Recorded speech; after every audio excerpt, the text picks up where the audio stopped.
I'll keep this brief so as not to use up the time we've set aside for Jeffrey to speak to the group. I met Jeffrey in 1976, and I studied under his guidance at the University of Virginia in Charlottesville until 1985.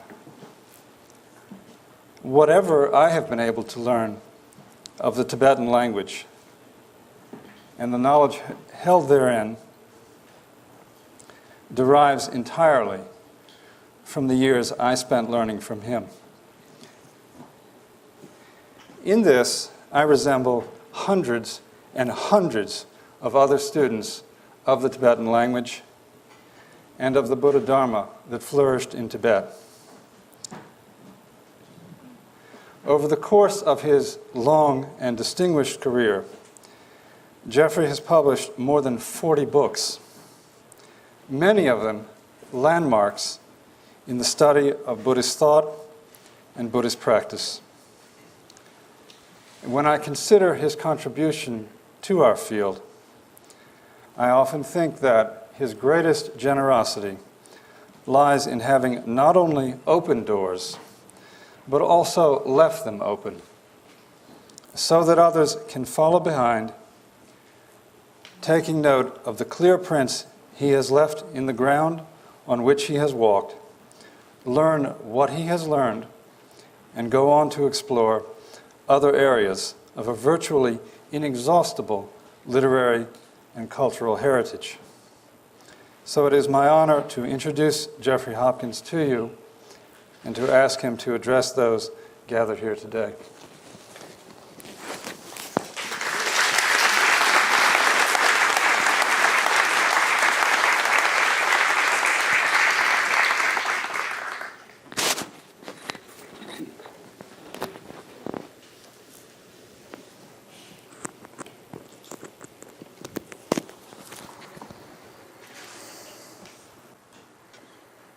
Thank you, Jules. You've done a wonderful thing here. I think we've turned a corner. It's a paradigm shift, and it's not because part of me is an academic that I use a word like that. It really is a paradigm shift.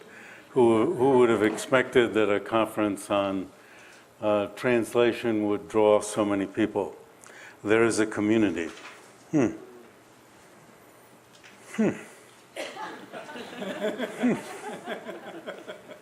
So many of us have worked alone.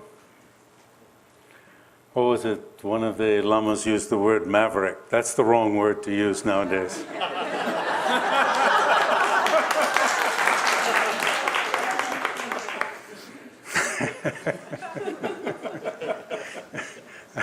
We got some other word. And it's really nice to have community. Working alone is not a choice, but a necessity. And I found from the very beginning of this conference that as soon as we broke into groups at tables, it all was immediately there. Nobody had to be encouraged to open up. Everybody was opened up. And our various discussions over meals and at our individual sessions, at the ones I was at, were fantastic, fantastic. Well, one of the reasons I think is, reflecting on my own life in the practice of Buddhism, is that academically speaking, in any case, when I first came in, there was a lot of yelling and shouting at each other.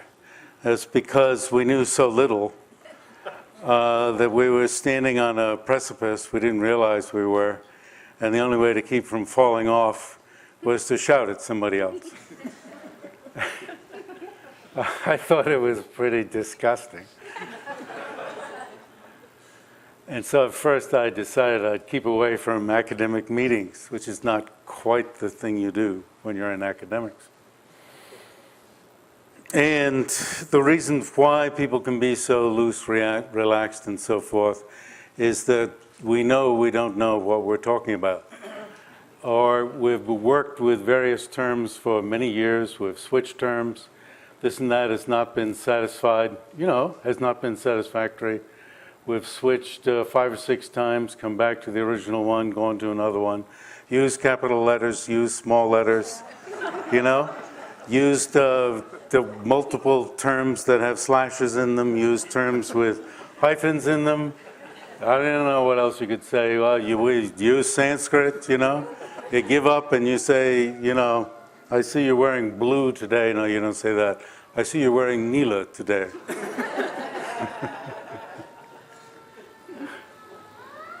And so it's very interesting, Everybody nobody at any of these tables had the sense of, I'm going to dominate this conversation. Lovely. How lovely. So, he started something. And now he's got to go on. Sometimes when you start something, you don't realize that you're responsible for the next step. Now, I'll tell you, there was a step earlier, 15 or so years ago in Delhi. There was a Translators conference at Tibet House.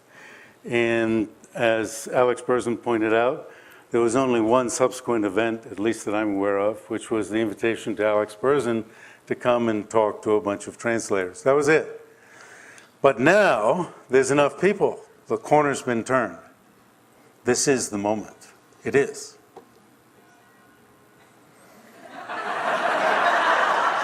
What's that? Yeah, oh yeah. That's hard to arrange.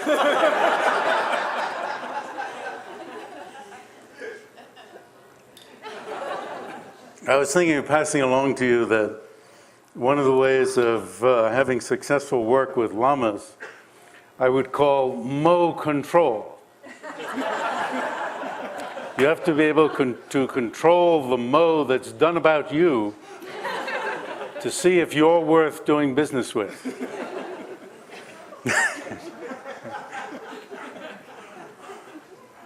I didn't know that people were doing this to me. But sometimes they'd tell me, oh, it came up real good.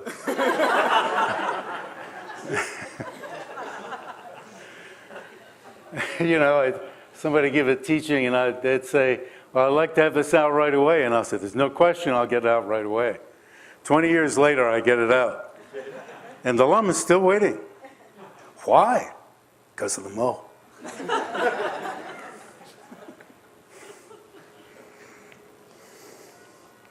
And I wish I knew how to do Mo control. I tried it the other day on the British Columbia, the whole of Canada, the lottery. And I figured, well, I've got to dream it, I've got to see it, I've got to see the numbers. I'm still here, right? I didn't get one right. I saw them all 6. And I figured, I've really got something here. Because I could remember it. They stuck with me. And with the visions that really mean something, they stick with me. Nothing. Not even one. All right. That's just to explain the bell. Okay.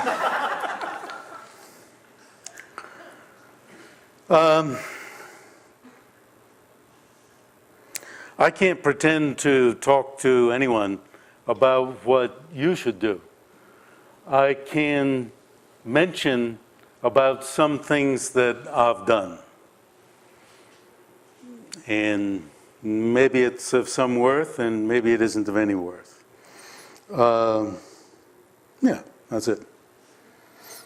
Self-reflection in this sense can be helpful. What am I doing? Why am I doing it? How am I doing it? But, man, I'm not smart enough to figure that out. Really. Why am I doing it? I can say some things, but it won't be adequate. What am I doing? What kinds of translations? What kinds of study do I do? I don't think I could capture that. But it's worth thinking about. How do I do it? I can say some things, but then subsequently, if I think about it and have any sense of ability to be self-critical, I'll find that 50% of it was wrong. So mostly reflection on method becomes a dead box, a coffin in which you have put yourself. And then the other half opens up horizons. So what do we have, the coffin horizon? That's what I'll name this talk. The coffin horizon. All right. So that's like saying, don't believe anything I say. Now I start to say it.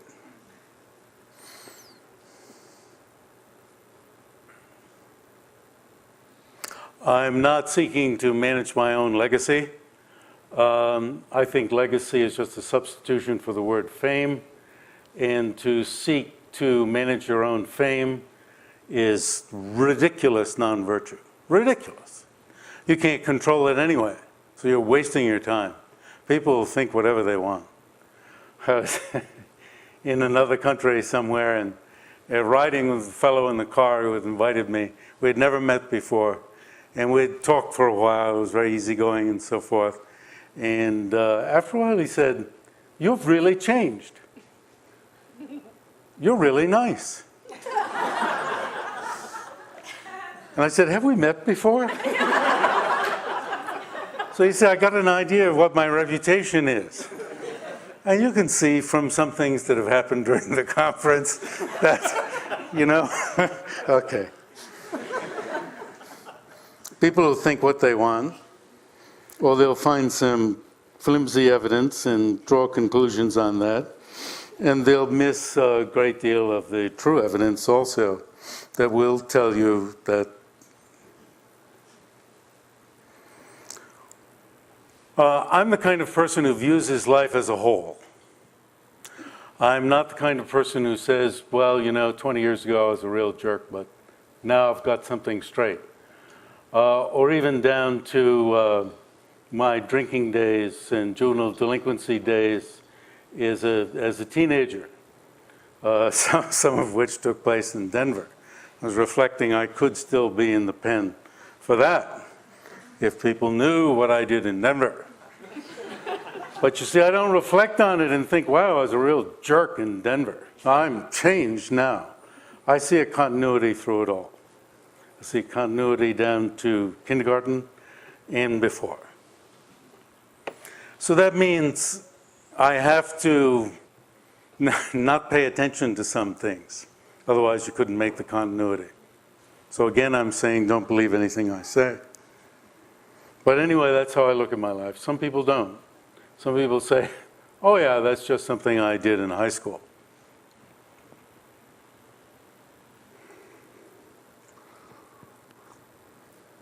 I'll give you another example of what a jerk I am. I don't know if you think about it, in the minutes of a day, how many minutes during the day are you a jerk? Or at least, I know I'm asking you to think the way I think. When I think about the minutes in a day and how many minutes of the day I spend as a jerk, let me tell you. There's one great thing about Buddhism, you go moment by moment. And if somebody says, I'm not hateful, I'm full of compassion. Well, they'd like to see themselves that way. Or for 5 minutes during the day, they were that way. And that's kind of becomes the overlay. But,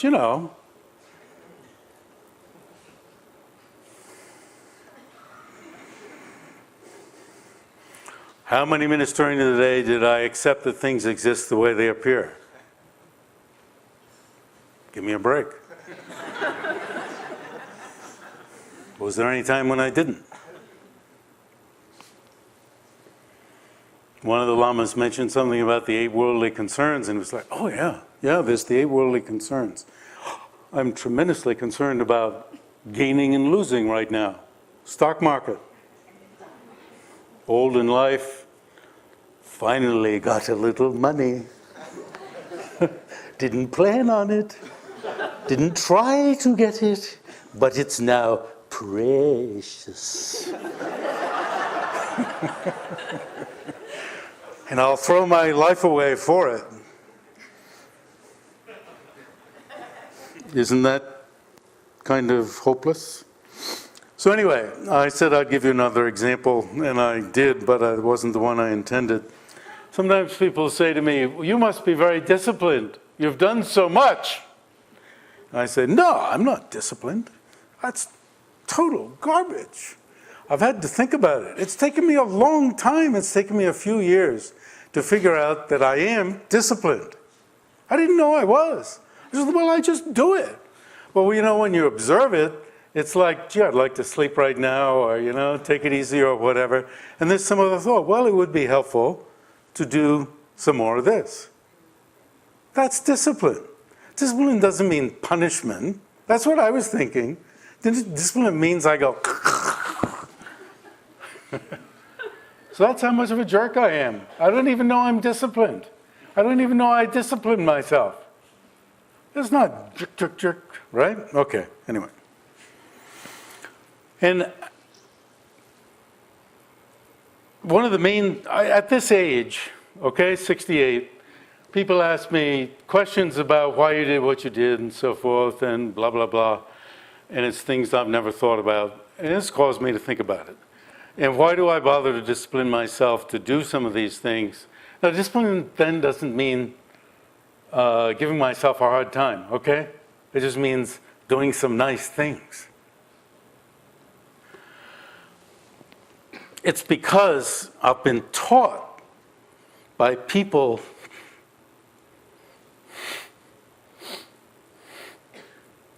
who are sincere to me. And I owe it to them. And I owe it to anybody else who wants to read it. Whether they want to read it or not, whether this person or not wants to. There are some who do.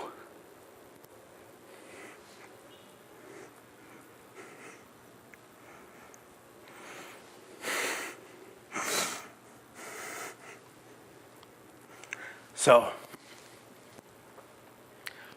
when I started translating, I read T.R.V. Murti's Central Philosophy of Buddhism 5 times. It became one of the central expositions that I was reacting to. In that, it said there's no way, he couldn't figure out any way that you could meditate on emptiness. Thus, I wrote a book about meditation on emptiness, because I've been being taught by people who had ways to meditate on emptiness. It was simple, very simple. But that didn't mean I decided T.R.V. Murti was a jerk, otherwise I wouldn't have read it 5 times, right? It opened horizons, huge doors for me. Trubetsky.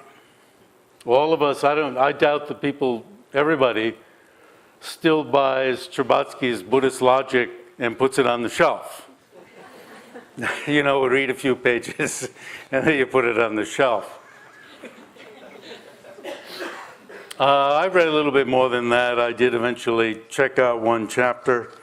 I was really impressed with Trubetsky. He was a guy who worked with scholars, Tibetan and Mongolian scholars, who knew what they were talking about, and he appreciated them. In academic circles, to appreciate some indigenous scholar at that time was, you know, you didn't do that. You pretended it all kind of came from yourself.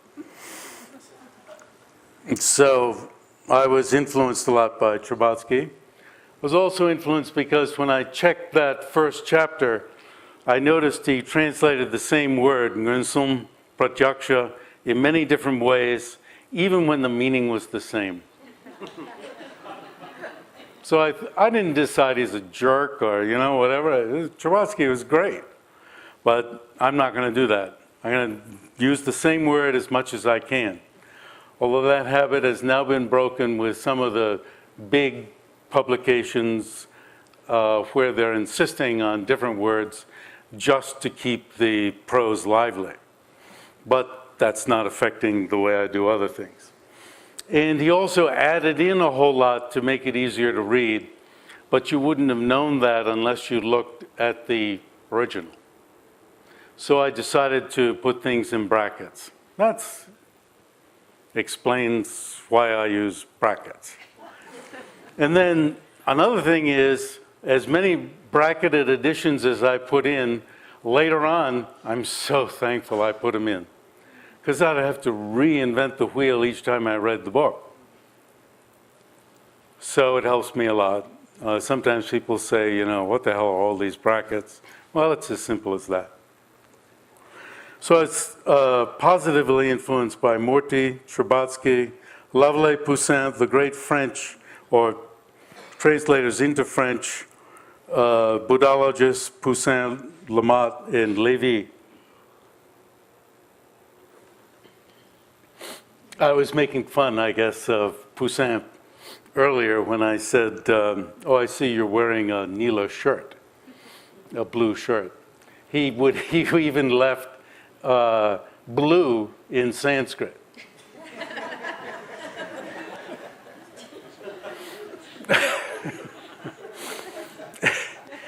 And I guess well, one reason why I like Tibetan Buddhism so much is that it's so extreme.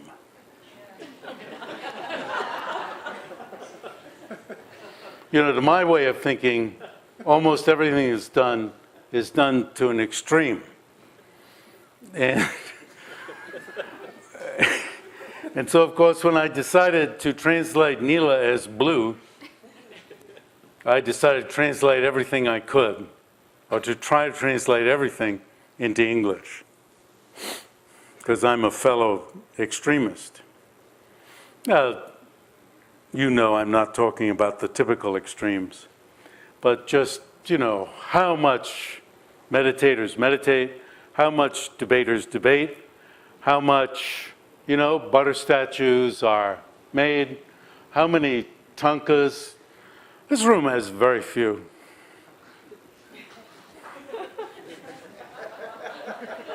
It's tastefully done.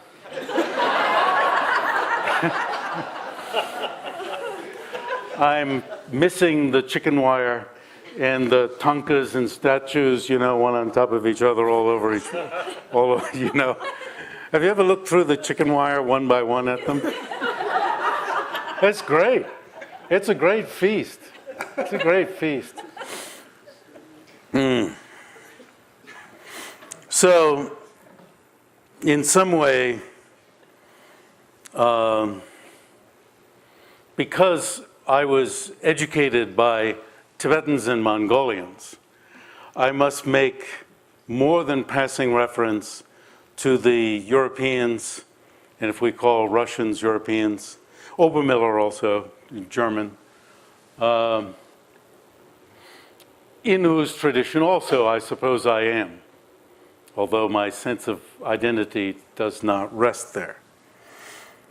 They've had a tremendous positive influence on me. In Mexico last year, they asked me to talk about my teachers. And so I had to count up how many serious, that means serious encounters, serious, you know, whatever, you know what I mean, maybe. There were 21. And I suppose it bears out the stereotype that people have of me as a Gelugpa fanatic. 18 Gelug teachers, 1 Nyingma, and 3 Jonam. All I can say in defense of myself is that when the Dalai Lama, beginning in 1972, was teaching me in the afternoons, in the morning I was learning from Khyentse Sambo, Nyingma Lama, in the morning. So, at least back to there.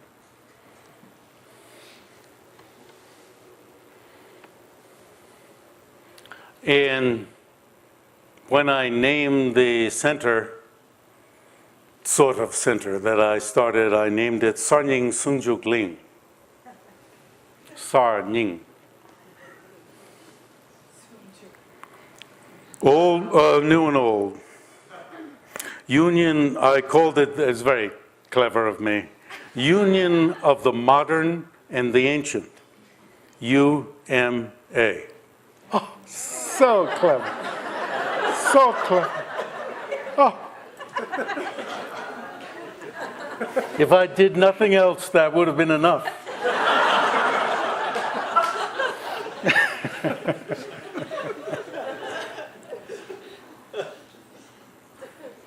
Never mind expounding on all the meanings of Uma.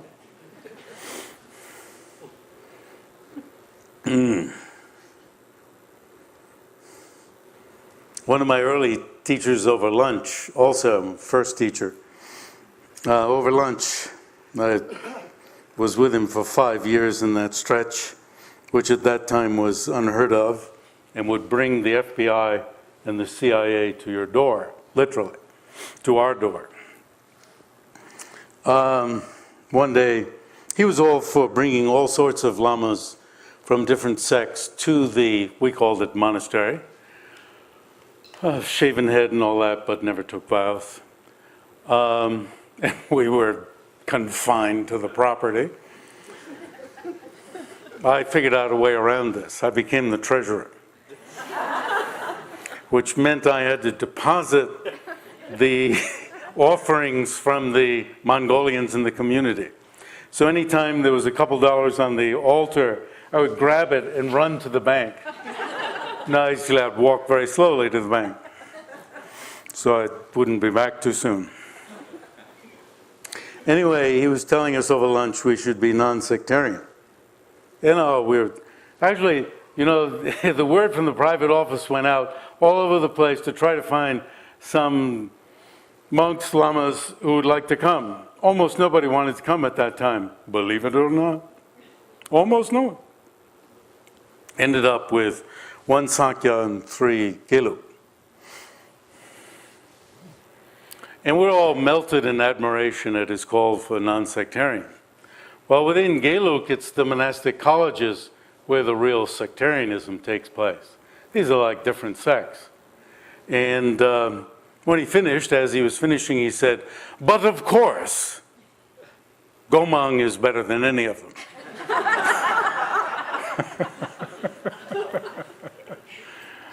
You know, you feel to throw up on the table.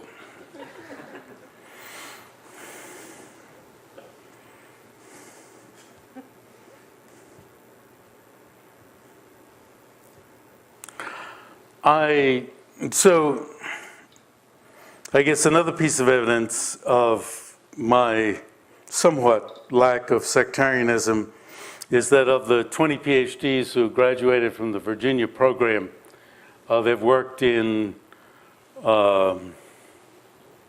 6 different orders of Tibetan Buddhism.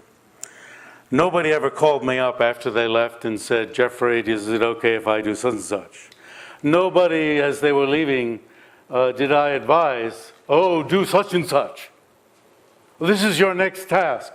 But Jules now, I'm retired. I haven't got any new people to push around. We're going to hold him to this task. It's going to include healthcare, the guild.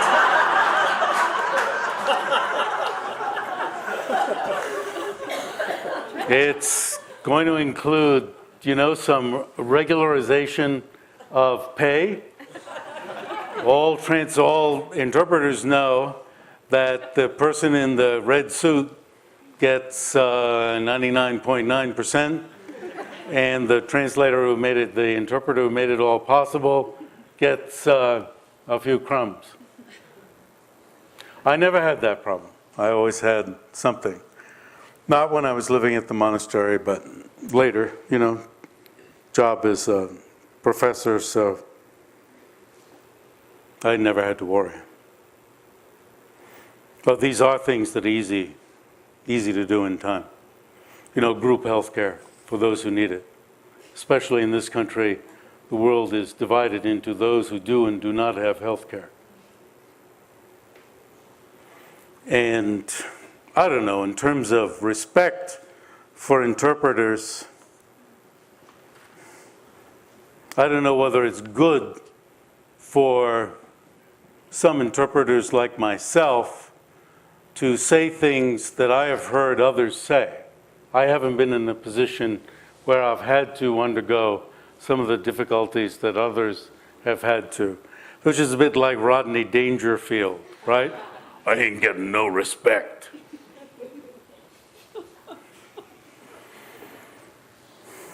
I got too much respect, you know, because you're on the stage in the bright lights.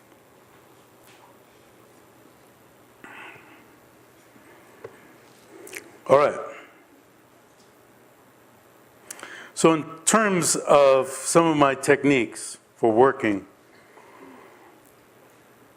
I try to let each system reverberate within itself. And that means if I'm doing a Jonan text, I don't want to pack it in with footnotes about Geluk, oh, but Geluk says about this, blah, blah, blah. That can come in a separate text where the two are compared. But these are texts of a system. They have to reverberate within their own meaning.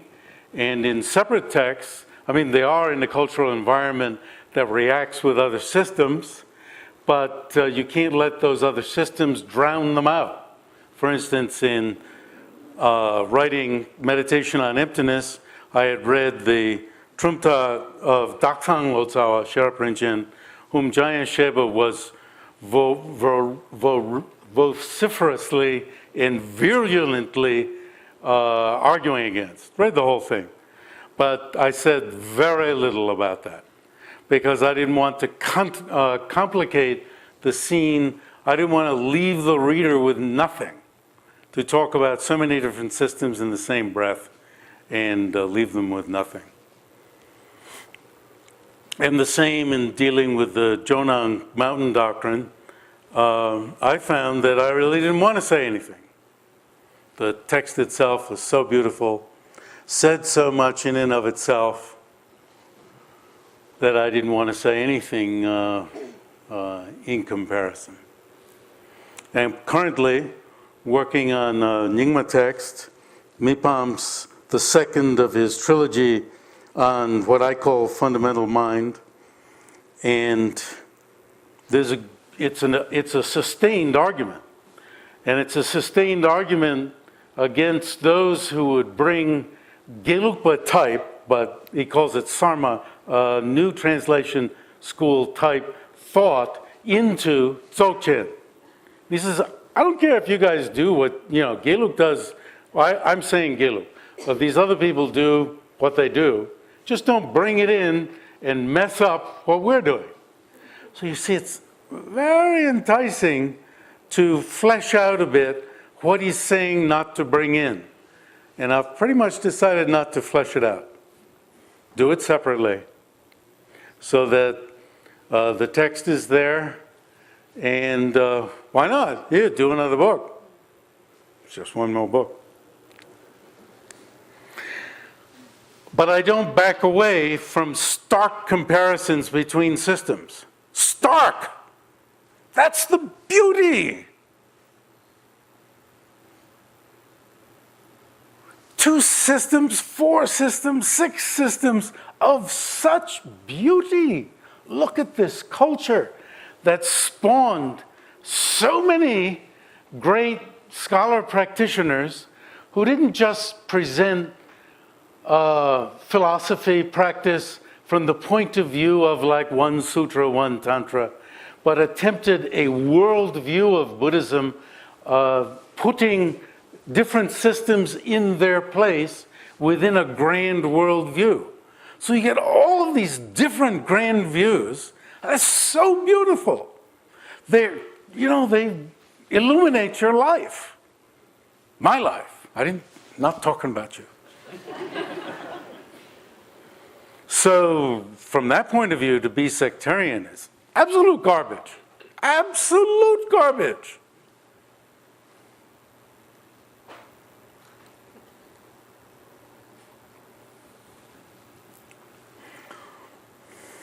Metaphor, It's like having half a coin or an eighth of a coin. All right. I work from the premise, crazy or not, that everything can be translated. I know it isn't true.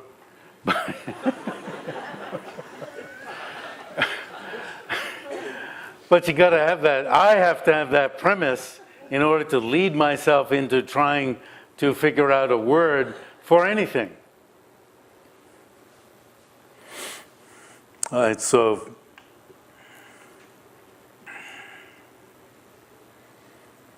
and early on, I decided, well, I can't figure out how certain terms should be translated that would cover all of these systems. I'll choose one and do it for that. And then when I add another system, then the word changes. And if it works in the first system, then if I get a chance to republish, it gets republished with a new term.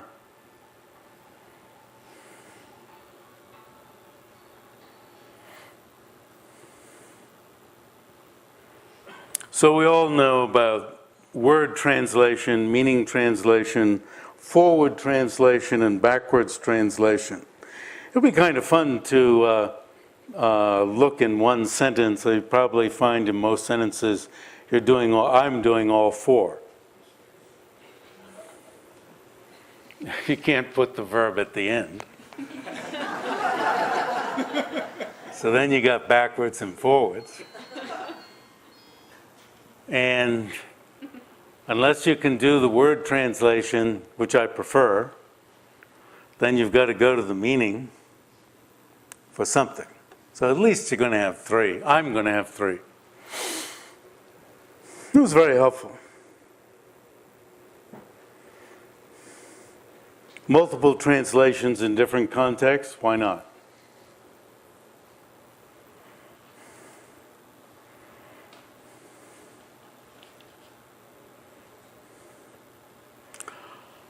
I've got a list of things I want to say here, so I'm just looking at the list.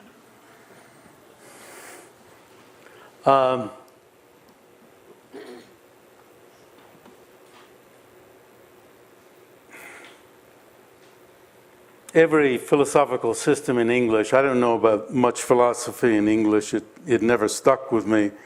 I was usually bored by it. I found it too dry. But I respect people, who, of course, who don't find it dry. We take English and we use words within a context, use them enough times so that they build their own context. Because there's no agreement about what this and that word means in English. And it's going to switch anyway. So you build your own. That's my conscious way, even if it's hard at first. If you read enough, which you may not, some context will be built. I have a preference for ordinary vocabulary rather than multi-syllabic terms or terms that you may find it hard to believe that that's my view. Even in the private office of the Dalai Lama, the joke is, oh, there's the guy with the words. Meaning the words we can't understand. So I've started saying, okay, what are these words you don't understand? And it'll be one or two words.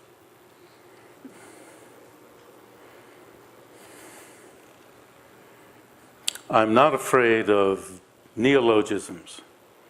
Some people say, oh, you can't do that. That's neologism. Well, that's the beauty of English. You can create new words. That's, I saw a TV show, that's the source of my knowledge. On PBS.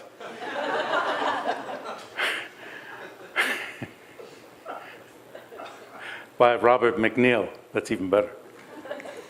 About how, he was against people forming new words. And then he looked into how the English language developed. And he saw that's one of the great beauties. So that's how I get away with words like affirming negation. or even worse, affirming negative.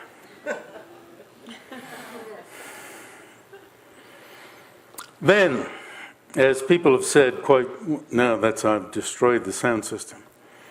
Don't talk down. Thank you. Short sentences. My mentor at the University of Wisconsin, shortly before his death, was working on a book in which he was advised to have no sentences longer than 3 lines. So I put that as my limit. And there are all sorts of techniques you can use to make new sentences. And certainly, if any new translators don't know how to do that, a lot of us can help you with that very easily. But being the extremist that I am, I would break up and make multiple sentences where then some of the meaning was lost. It would say also, and that actually meant this is another reason for what was just said. But of course also could mean here's a new topic. So what I've been working on for the last few years is how to do very long sentences that can be read. And I asked Jules if he'd bring me a copy of Maps of the Profound and of the Mountain Doctrine, and I wanted to read a couple of those long sentences for you. And this caused him, people told me, to carry around those books all day long. And I thought I would delight him by not using them today.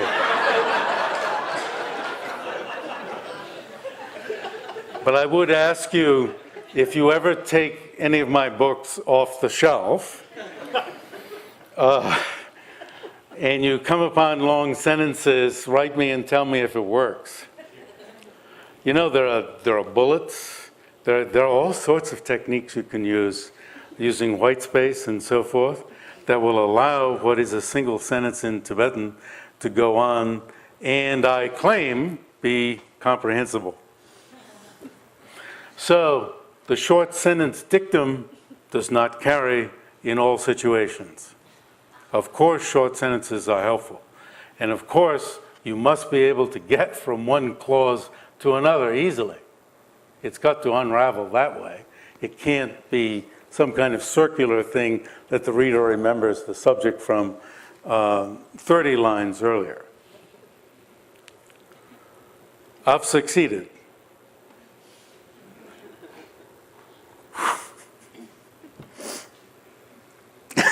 Somebody guffawed over here.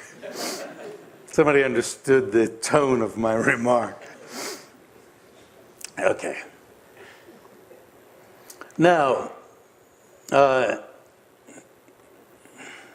once early on when I was interpreting at Harvard,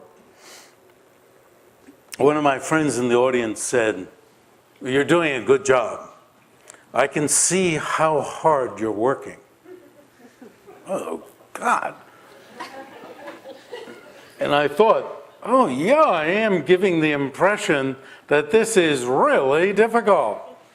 And so I decided I've got to make this look as if it's easy, even if it isn't. Just, by the way I sit, and absence of scowl, absence of bending over and pretended that it was easy. My version, and I don't recommend it to anybody, is to be diaphanous, not to use mudra, translating for somebody else, because if he wanted to do mudra, he'd do them.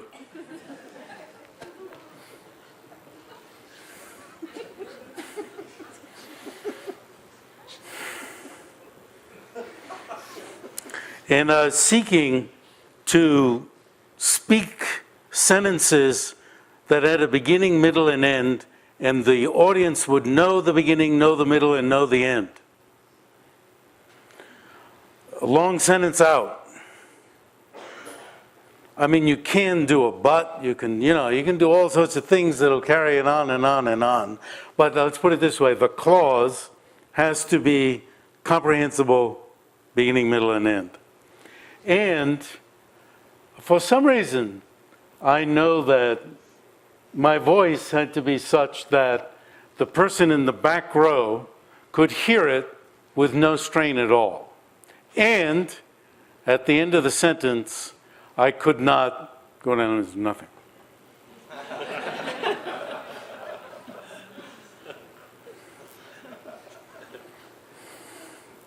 That's all I know about interpreting. And, oh my God. In terms of my own work habits, I've understood well the dictum that comes up in the study of Parchin, that effort in the beginning, middle, and end is very different. Effort in the beginning is you're very, wow, this stuff is wonderful. Effort in the middle is, it's going along. Effort in the end is pain in the ass. It's pedestrian, it's boring, but it has to be done. And I think of one reason why some people do only, at least in academia, only do one book, is that the end is so difficult that they don't want to go through that again. And I can't tell you how I do it, but when the end is over, I forget it. I don't even have to say, bring it on. Now, one way that I do get around that is that I'm generally doing 3 books at the same time. So if I finish one, the other one's right there. All I have to do is open it up and it's like, oh wow, this is great, it's not pedestrian. You know, and maybe that's what clears it away for me. Now, it's no great thing that I do 3 books at a time. Some people think, oh, wow, that's really fantastic, I couldn't do that. But you can't watch the same program all day long. Can't sit in the same chair all day long. I can't work on the same topic all day long. I get bored by it. My brain gets fried, literally. You know, it's like, oh, I'm starting to lose it. So I get up, I leave it, I rest, go to the gym, work, go to sleep, whatever it is, maybe do all those things, eat, and then come back and do a different book. You see, it's just a technique to keep my mind alive. The other thing that I have to is part of my, and I do understand that this is part of my discipline. I don't know why I hate that word so much. Is to remind myself that doing a little, even a little every day, even a little today, will move it forward. Even if it's 5 minutes, even if it's 10 minutes, even if it's 15 minutes, that it moves it forward. It gets done. If you don't do anything, it don't get done. And why I call it a discipline is that I have to admit, practically every day I have to remind myself of this. It isn't just set. So I guess that's what discipline means.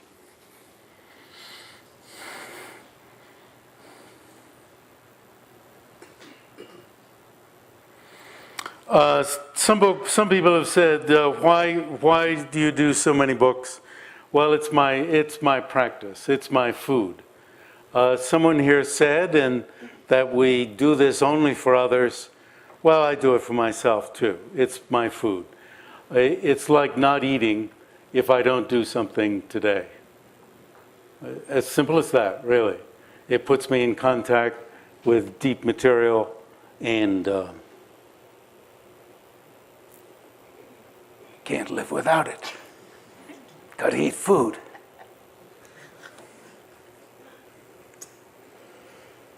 So,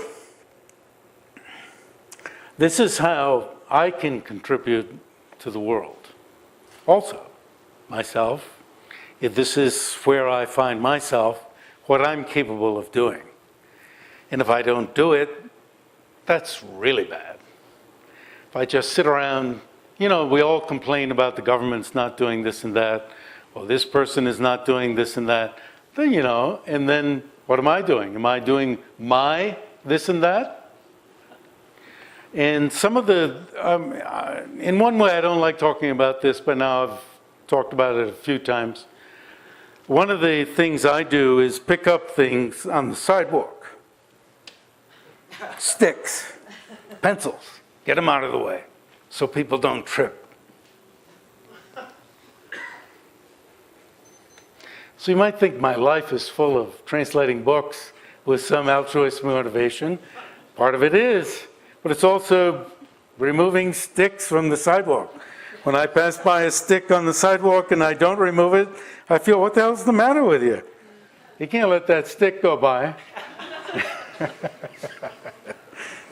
The other thing I do, and there's only one more, I'm not going to bore you with these things.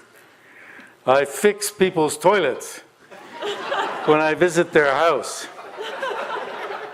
I don't ask them.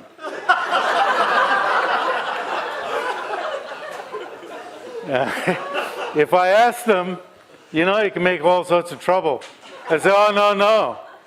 Of course I don't tell them. After I fixed it, I don't know if they just think it fixed itself. Maybe they don't notice it.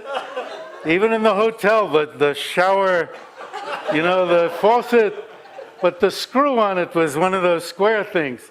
And I've been thinking since then, how can I get some square thing to go in that hole?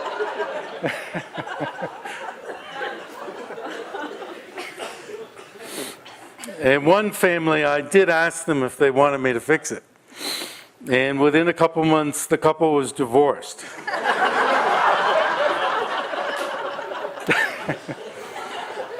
She was kind of looking at me, and looking at him, but then he was looking at me and he was standing there like, I may not be able to do that, but I could if I wanted to. So I learned from experience, don't be honest.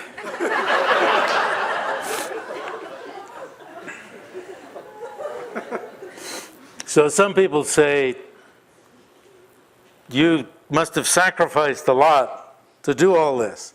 Give me a break. I didn't sacrifice a thing. I got a life. I didn't lose my life. Sacrifice means you lost your life or some part of it. Think about it. If I wasn't doing this, what would I be doing? Getting fatter? And you can think of all the other things, So really, it's how I got a life. So sometimes people, think about, I'm going to sacrifice my life for the Dharma. Give me a break. You're going to get a life. Or, no, it's not you. I got a life. All right. So now we have 1 minute for questions.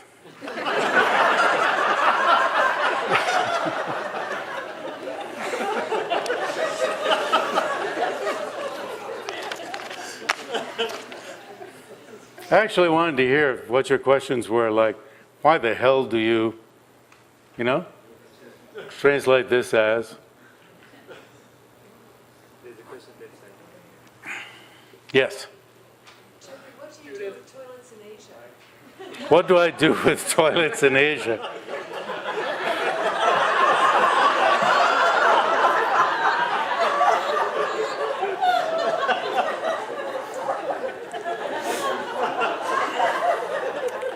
I was once on the bottom floor of a toilet thing that was, one on top of each other. And you can imagine what happened when the person above me flushed the toilet. I guess I try not to go to the toilet. But Asia is a wide term. There are a lot of great toilets in Asia.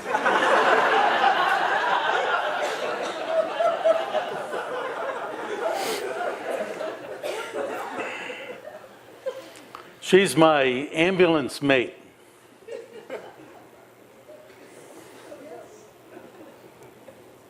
You can ask her what that means. And one last question. Got to be on time.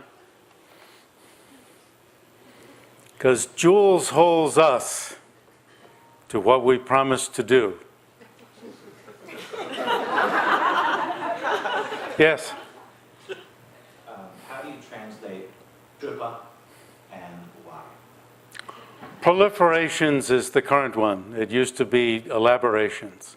When it's drube chogo, enough elaboration, not proliferation. Proliferation of conceptuality or conception of true existence or whatever flows from my tongue. But if you have other suggestions that would be more mellifluous, please. I'm ready. And as we saw earlier, we're ready. The old hands are ready and waiting. I don't know where you are in the hand structure. But I think all of us are ready and waiting. All of us, right? Beginning, middle, and end persons are all ready and waiting for, wow, oh, wow, that works. And then you do the same for Churchill? Yeah. Voidness of proliferations, lack of proliferations. What do you have? She's very skeptical. I find it proliferation okay in the outgoing sense, but in Churchill, I find conceptualization better for some reason, but I don't know why. Yeah. The problem I would find with that is the very thing that goes out, you want to calm down.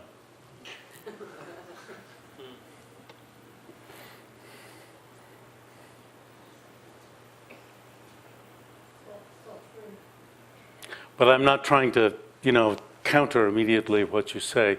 I just want to give another thought. And that's, wow, the spirit here of that. Cyrus Stearns and I over lunch, we had a spirit exchange, and he totally destroyed my translation of Dongsuk. It was most pleasurable. He wants appearance of emptiness. And I was doing a Geluk run on it, empty appearances. Empty appearance, empty appearance. No, empty forms. He wants forms of emptiness. And he established it, proved it, showed in the Nyingma context that we were referring to, forms of emptiness. And I could immediately understand what he said and drop my term on the spot. So please make me drop my terms on the spot. Thank you. It was most pleasurable to be here in the presence of a community.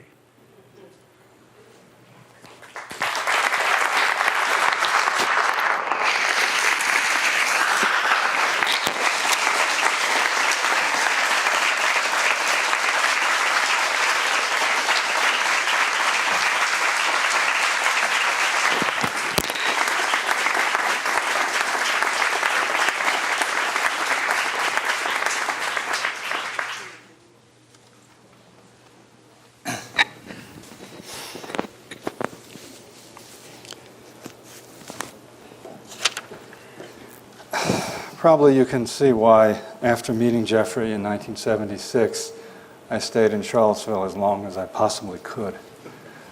9 years in graduate schools. It was wonderful. Jeffrey, well, finishing the degree took another 11.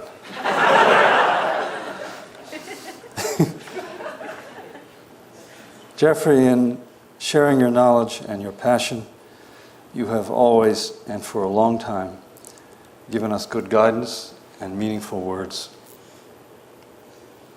You have challenged and inspired us to learn far more than we ever thought we could, and to travel to destinations we could never have imagined.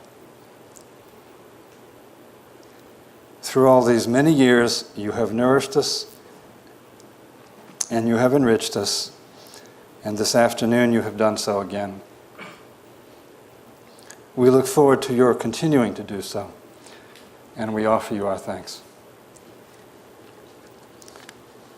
Ladies and gentlemen, we invite everyone to join us for tea in the community room on the first floor.